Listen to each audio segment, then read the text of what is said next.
The massive screen in Earth's Defense Command Center lit up with an unexpected message.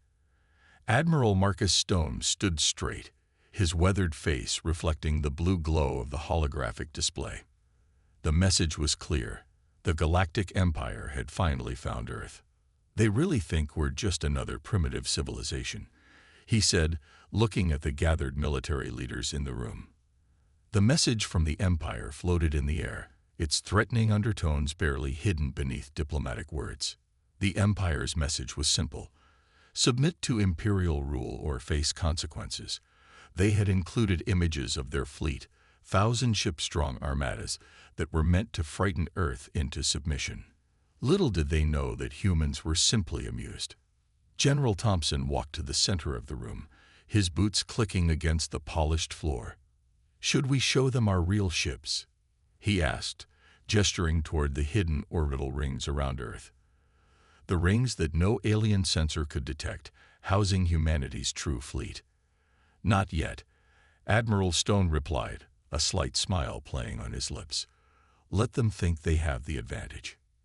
In orbit, civilian satellites continued their normal operations. Regular cargo ships moved between Earth and Mars colony. Their simple fusion drives exactly what the Empire expected from a young species. Deep beneath the Martian surface, however, automated factories continued producing quantum-phase torpedoes and dark matter drives.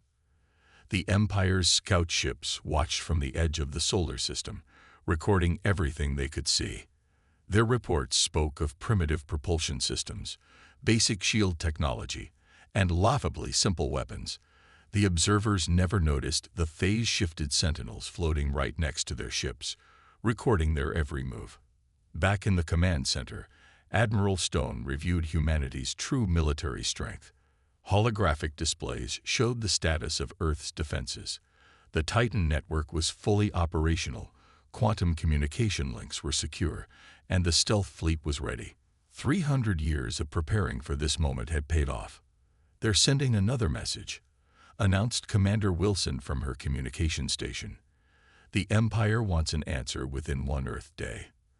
The room fell silent as the military leaders exchanged knowing looks. Humanity had faced threats before, threats that never made it into any alien database because Earth had made sure no evidence remained. The Empire wasn't the first to discover Earth, just the first to announce themselves so boldly. Admiral Stone walked to the central platform and activated the secure link to the United Earth Council. "Council members," he began, "the Empire has made contact. They're following the same pattern as predicted. Permission to proceed with Protocol Guardian." The council members' holograms appeared around the room, their faces serious but calm. They had rehearsed this scenario countless times. The head counselor nodded. "Permission granted, Admiral. Let's show them why Earth has remained independent all these years." In their ships, the Empire's observers noticed increased activity around Earth. Civilian vessels were being called back to port, a sign of fear, they assumed. They didn't realize they were watching a carefully choreographed dance, meant to reinforce their misconceptions. "Send the response," Admiral Stone ordered. The message was brief, carefully worded to seem like it came from a nervous but defiant primitive species. It requested more time to consider the Empire's generous offer. The Empire's commander received the message with a laugh. These humans were just like all the other species they had conquered, scared but trying to appear brave. He granted them an additional day, certain it would make no difference. As Earth's sun set on that historic day, Admiral Stone stood at the window of his office, looking at the seemingly normal sky above. He knew that in high orbit, hidden behind quantum fields, thousands of Earth's most advanced warships were taking position. The stealth fleet was moving into predetermined attack vectors, and the Titan network was charging its primary arrays. "They think they're hunting sheep," he muttered to himself, "but they've just walked into a wolf's den." In the darkness of space, Earth's invisible defenders waited silently. The Empire had no idea that their routine conquest was about to become a lesson in humility. Humanity had spent centuries preparing for this moment, and now all that remained was to spring the trap. The first day of the Empire's biggest mistake was coming to an end, and tomorrow would change the galaxy forever. The Empire's Grand Council chamber buzzed with laughter. On the massive display screen, Earth's message glowed in simple text. You don't want this war. Run. High Commander Reynolds of the Imperial Fleet wiped tears of amusement from his eyes. They sent this message using basic radio waves, he said, addressing the gathered council. These humans don't even have proper faster-than-light communications. But deep in the artificial caverns of Europa, Jupiter's icy moon, Fleet Commander James Walker wasn't laughing. He stood before a wall of floating holograms, watching as his stealth fleet powered up their dark matter cores. The ships, invisible to any known detection method, hummed with energy that could tear planets apart. All ships report ready, his second-in-command reported. The Empire still hasn't detected our presence. Walker nodded, his face illuminated by the soft blue glow of the command displays. Keep our ships in phase shift. Let them think they're dealing with a helpless world. Back on Earth, the United Council gathered in their underground chamber. The room was carved from solid bedrock, a kilometer beneath the surface. Admiral Stone's hologram appeared in the center, his expression grim.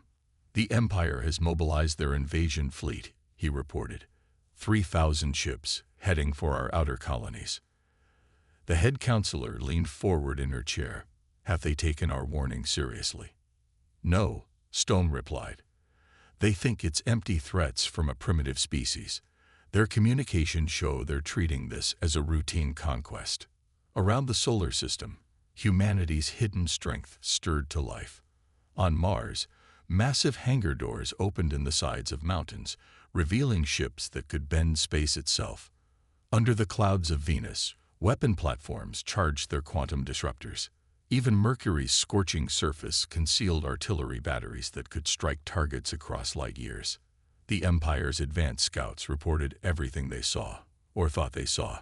They noted Earth's pitiful orbital defenses, the primitive satellites, and the small colonial outposts on Mars. Their reports mentioned nothing about the true defenses, just as humanity had planned. Final message from the Empire. Commander Wilson announced in the Earth Defense Command Center. The Empire's words scrolled across the screen, full of pride and contempt. Submit now, and we will be merciful. Resist, and face extinction. Admiral Stone read the message twice, then pressed a button on his command console. Send our response. The message that went out was short, transmitted on the Empire's own channels. We warned you. Remember that. In the Empire's council chamber, the message caused more amusement. High Commander Reynolds ordered his invasion fleet to begin their approach. Show these primitives what real power looks like, he commanded.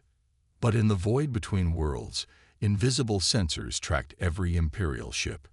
Earth's quantum network shared targeting data faster than light itself could travel. Commander Walker's stealth fleet moved into attack positions, their weapons primed but still hidden behind phase shift fields. They're launching their first wave, Walker observed, watching the Imperial ships move forward, right into our trap. The Empire's confidence was absolute. Their sensors showed nothing but empty space ahead of their fleet. Their weapons were charged, their shields were raised, and victory seemed certain. In Earth's Defense Command, Admiral Stone watched the final preparations. The Titan network was online, its power hidden but ready. The stealth fleet waited in perfect position. 3 centuries of technological development, all disguised behind a facade of primitive technology, was about to be revealed. All units in position, reported Commander Wilson. Awaiting your orders, sir. Admiral Stone took a deep breath. The Empire had made their choice. They had ignored humanity's warning, mistaking kindness for weakness. Now they would learn why Earth had remained unconquered for so long. Remember, he broadcast to all Earth forces, minimal casualties. We're teaching them a lesson, not starting a massacre. The Empire's ships moved closer, their commanders confident in their superior numbers and technology. They never saw the real threat, never detected the forces arrayed against them. They had chosen to ignore a simple warning. and now they would face the consequences. The trap was set. The Empire's biggest mistake was about to begin. The Empire's first attack fleet moved silently through space, their targeting systems locked on Earth's outer colonies. High Commander Reynolds watched from his flagship's bridge as his forces approached Mars, confident in their overwhelming superiority. No resistance detected, his sensor officer reported. Their orbital defenses are minimal, just as our scouts reported. Reynolds smiled. These humans would learn their place quickly. His fleet of 500 ships could have conquered 10 primitive worlds like this. "Begin the attack," he ordered. But in the hidden command center beneath Europa's ice, Commander Walker watched the Empire's ships through very different eyes. His quantum sensors showed every detail of their fleet, their shield frequencies, weapon systems, and structural weaknesses. All ships in position, his tactical officer reported. Phase shift drives stable. Quantum torpedoes locked. Walker nodded, his face illuminated by holographic displays. "Remember the Admiral's orders," he said. "Minimal casualties. Disable their ships when possible." The Empire's fleet reached their attack positions, their weapons powered up, targeting what they thought were defenseless colonies. High Commander Reynolds raised his hand, ready to give the order that would begin their conquest. He never got the chance. The space around his fleet suddenly lit up with energy signatures his sensors couldn't comprehend. Where there had been empty void moments before, now hundreds of human ships shimmered into view. They had been there all along, hidden behind technology the Empire had thought impossible. "Enemy ships," his sensor officer shouted. "They're everywhere." Before Reynolds could respond, the first quantum torpedoes struck. They passed through his fleet's shields as if they weren't there, their dark matter warheads ignoring the laws of physics as the Empire understood them. Ships began disappearing from his tactical display. "Shields aren't working," came the panicked reports. "Their weapons are passing right through them." In Europa's command center, Walker watched the battle through calm eyes. His ships moved with perfect coordination, their quantum-linked AI systems reacting faster than organic crews could think. The Empire's fleet never had a chance. "First wave neutralized," his tactical officer reported. "0 casualties. Their crews are intact in their emergency pods." The Empire's mighty warships hung dead in space, their power cores safely contained by human technology. Emergency pods floated everywhere, carrying confused but very much alive Imperial crews. Admiral Stone watched the battles feed from Earth's Defense Command. "Status report," he asked. Commander Wilson's voice was steady. 300 Imperial ships disabled. The remainder are attempting to retreat. No casualties on either side. In his flagship's emergency pod, High Commander Reynolds stared in disbelief at the ships that had defeated his fleet. They were beautiful in a terrifying way, their dark hulls seeming to bend light around them. His most powerful weapons hadn't even scratched their paint. "Send the message," Walker ordered from Europa. Across every Imperial communication channel, in perfect Imperial standard language, came the broadcast. "This was a demonstration. Your weapons cannot harm us. Your shields cannot stop us. We warned you to run. This is your last chance." The remaining Imperial ships fled in panic, their engines pushed beyond safety limits. They left behind their disabled companions. Their carefully planned invasion turned into a humiliating defeat in less than 5 minutes. Back in the Empire's Central Command, panic spread as the battle reports arrived. Their best ships had been defeated without causing a single human casualty. Their most advanced shields had proved useless. Their weapons had been meaningless. "Show me the weapon signatures," demanded the Empire's chief scientist. But when the data arrived, he sat down heavily in his chair. "Impossible," he whispered. "They're using technology we thought was theoretical."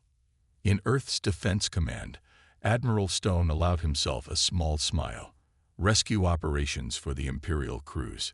he asked. "Already underway," Commander Wilson replied. "Our medical ships are collecting their escape pods. They'll be treated well."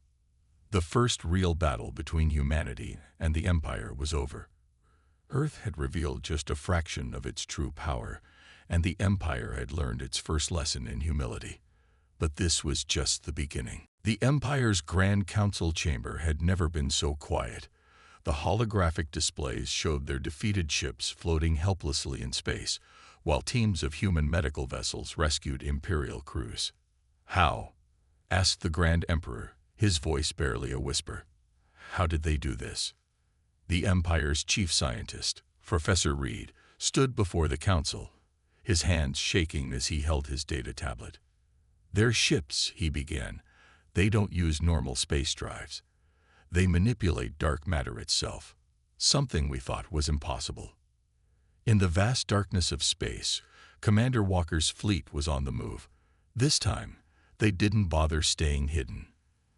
The Empire watched in horror as human ships appeared simultaneously at 12 different Imperial strongholds, their dark matter drives letting them ignore the laws of physics as the Empire understood them.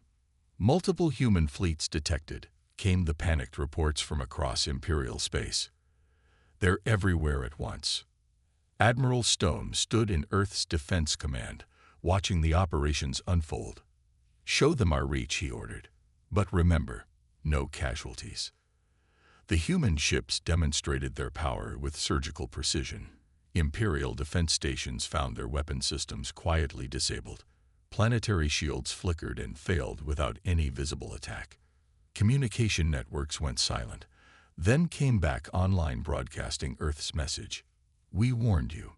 In his private chambers, the Grand Emperor watched another recording from the first battle.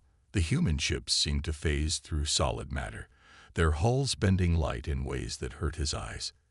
His most powerful warships had been defeated without firing a single effective shot. "Tell me about their weapons," he demanded. Professor Reed cleared his throat. "They use quantum-based technology we barely understand. Their torpedoes exist in multiple states at once. Our shields can't stop something that's simultaneously there and not there." The Emperor's face paled.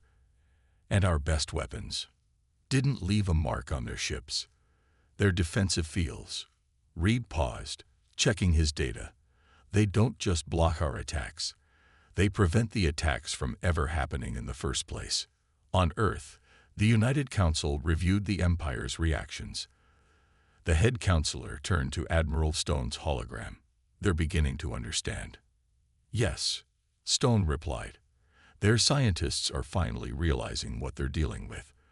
Our ships are now positioned to demonstrate our full reach." Across Imperial space, human vessels continued their demonstrations.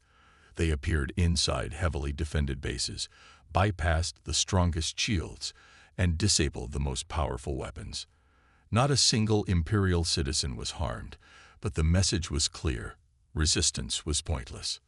Commander Walker stood on his bridge, watching as another Imperial defense fleet tried to engage his ships. Their weapons passed harmlessly through his vessels, the advanced quantum fields making the human ships practically invincible. "Sir," his tactical officer reported, "the Imperial flagship is requesting communication." The Imperial commander's hologram appeared, his face a mixture of fear and awe. "How?" he asked simply. "How are you doing this?" Walker's response was calm. "We spent centuries preparing, hiding our true technology. We didn't want this war. That's why we warned you to run." In the Empire's military headquarters, panic was spreading. Reports came in from every sector. Human ships appearing at will, Imperial defenses proved useless, weapons ineffective. The mighty Empire, which had conquered 1,000 worlds, found itself completely helpless. "They could have destroyed us," Professor Reed told the Grand Emperor, "but they chose to disable our ships and save our crews. They're not just more powerful, they're showing mercy." The Emperor sank into his throne, finally understanding the full magnitude of his mistake. The humans hadn't been primitive at all. They had been waiting, watching, preparing. Their warning hadn't been the desperate plea of a weak species. It had been a courtesy from a vastly superior civilization. "What are our options?" he asked quietly. Reed's answer was simple: We do what they suggested in the first place. We run. But it was already too late for that. The humans were everywhere, their ships appearing and disappearing at will, demonstrating power beyond the Empire's comprehension. The time for running had passed. "Launch everything we have," ordered the Grand Emperor. His voice echoed through the Imperial Command Center as 10,000 dreadnoughts, the pride of the Empire's fleet, moved into attack formation. Each ship was the size of a small city, armed with planet-killing weapons. "This will end today," he declared. "No species can stand against our full might." Admiral Stone watched the massive Imperial fleet through Earth's quantum sensors. The enemy ships filled space like a swarm of angry insects, their weapons charging with enough power to destroy solar systems. "They're desperate," he commented to Commander Wilson. "Time to show them our real defenses." The Imperial fleet approached Earth with overwhelming force. Their sensors showed only the same primitive defenses as before. A few orbital stations, some basic satellites. The Empire's commanders felt confident again. Surely nothing could stop such massive firepower. Then Earth activated the Titan network. Massive structures emerged from dimensional pocket space around Earth, massive rings of technology that dwarfed even the Empire's largest ships. They had been there all along, hidden in ways the Empire couldn't detect. "What are those?" demanded the Imperial fleet commander, watching as the rings began to spin. His answer came in the form of pure energy. The Titan network created a defense field that encompassed the entire solar system. When the Empire's most powerful weapons struck it, they didn't just fail. They ceased to exist, erased from reality itself. "Impossible," shouted the Empire's weapons officer. "They're not just blocking our attacks, they're deleting them from existence." Commander Walker's stealth fleet revealed itself behind the Imperial Armada. But this time, they showed their true form. The human ships shifted, their hulls reconfiguring into shapes that defied normal space. They moved through solid matter as if it wasn't there, passing straight through Imperial shields and armor. "Target their weapon systems only," Walker ordered. "Show them the difference between power and control." The human ships danced between the Imperial dreadnoughts. Their precision was perfect. Weapon systems went dead, engines shut down, but not a single Imperial crew member was harmed. The mighty fleet that had come to destroy Earth now floated helpless in space. On 6 different Imperial core worlds, more human ships appeared. They simply phased into existence inside the strongest planetary shields, bypassing all defenses. The Empire's most heavily fortified worlds found themselves completely exposed. "How do we fight an enemy that ignores the laws of physics?" asked the Imperial Grand Admiral, watching his mighty fleet become helpless. In Earth's Defense Command, Admiral Stone activated the Global Communication Network. His message reached every Imperial ship and world simultaneously. "We didn't want to demonstrate this level of power. You forced our hand. Stand down." The Titan network's rings continued their silent spin around Earth, their energy field making the planet completely untouchable. Imperial sensors tried to analyze the technology and failed. It operated on principles they couldn't even detect, let alone understand. "Our strongest weapons are useless," Professor Reed reported to the Grand Emperor. "Their defensive field, it doesn't just protect them. It controls the very fabric of space-time within its range." The Empire's mighty dreadnoughts, each capable of destroying entire worlds, hung powerless in space. Their crews watched in awe as human ships passed through solid matter, appeared and disappeared at will, and demonstrated technology that seemed like magic. "We spent centuries hiding this," Admiral Stone's message continued. "We didn't want to become the very thing other species might fear, but you left us no choice." The Grand Emperor stood in his command center, watching the greatest fleet in Imperial history floating dead in space. The humans hadn't just defeated them. They had done it without causing a single casualty. It was the most humbling demonstration of power in the Empire's history. They could have destroyed us at any time, he realized, every step of the way. They chose not to. Around Earth, The Titan network's rings pulsed with energy that defied Imperial science. The message was clear. Humanity had been holding back, showing mercy, and they were still only demonstrating a fraction of their true capabilities. The Empire's mighty structure began to crumble, not from human attacks, but from within. On 1,000 worlds, Imperial citizens watched recordings of the recent battles, seeing their unstoppable fleet rendered helpless by human technology. "They could have killed us all," whispered an Imperial citizen on their capital world, watching as human ships rescued yet another crew from a disabled Imperial vessel. But they chose not to. In Earth's Defense Command, Admiral Stone received reports from across Imperial space. "Sir," Commander Wilson reported, "we're getting surrender requests from 32 Imperial worlds. They're refusing orders from their central command." The Empire's military chain of command was breaking down. Ship captains refused to attack human vessels, knowing it was pointless.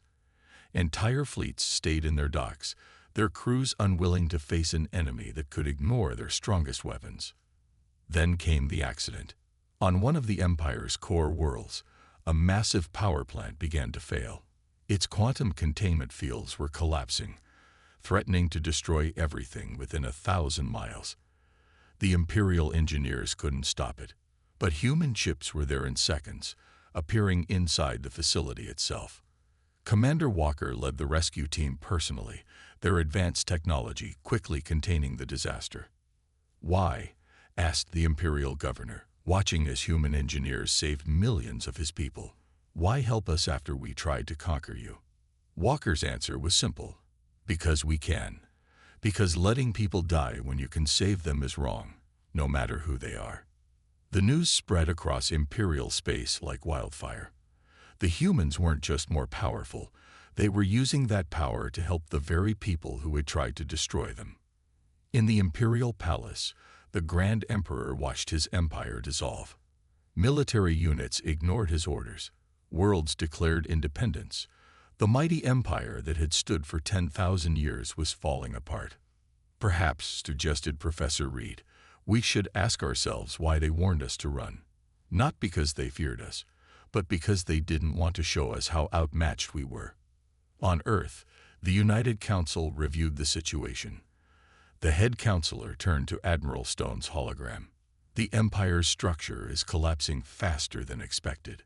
"Yes," Stone replied, "but in a way that saves more lives. Their people are choosing peace over pointless resistance." Across Imperial space, human ships continued their demonstrations, but now they showed different capabilities, repairing damaged infrastructure, improving planetary defenses, even helping with natural disasters. The Empire's citizens began to understand what real power looked like. "Look at their civilian technology now," an Imperial scientist reported. "It's just as advanced as their military tech." They weren't just hiding weapons, they were hiding their entire civilization's true level. Commander Walker's fleet had taken position around the Imperial capital world, not to threaten, but to protect. When a rogue Imperial commander tried to bombard the planet in frustration, human ships simply erased the attacks from existence. "We're getting more messages," Commander Wilson reported to Admiral Stone. "Not surrender requests anymore. They're asking for guidance, for help building something better than their empire." In his throne room, the Grand Emperor made a decision.